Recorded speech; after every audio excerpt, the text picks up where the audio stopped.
This is a room designed as a conference room, a number of people seated around the table. But when they're carrying on and speaking and talking, they don't want their sound or their conversation to go outside.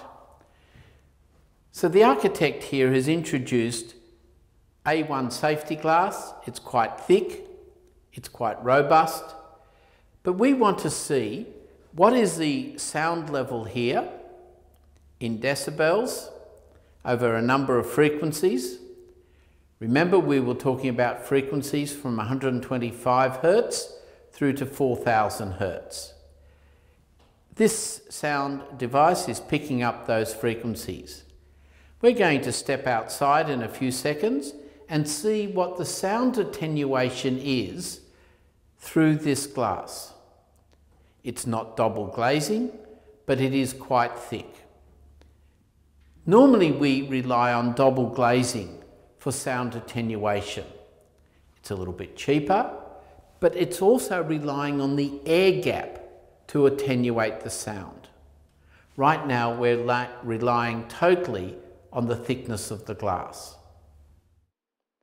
I'm speaking at roughly the same level as what I was speaking earlier when the instrument recording me was here.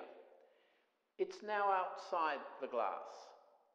What we're experiencing here is the sound attenuation through this A1 safety glass.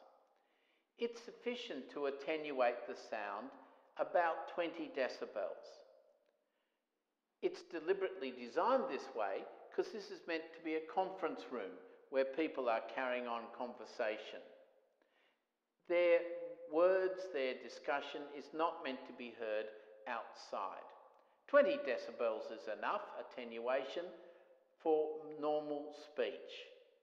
Certainly not if this was a concert room where we had sound equipment blaring away, but normal speech, 20 decibels, is sufficient attenuation so that there is still privacy of conversation.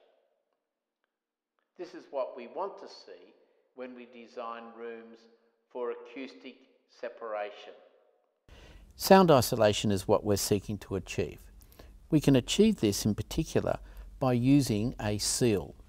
Perhaps you can see the seal around the door, but it's even better if we can seal the bottom of the door. There's a lot of sound that gets under that gap. So as we shut this door, there's a button there that when the door is shut, the seal drops down and gives complete sound isolation from one room to the next.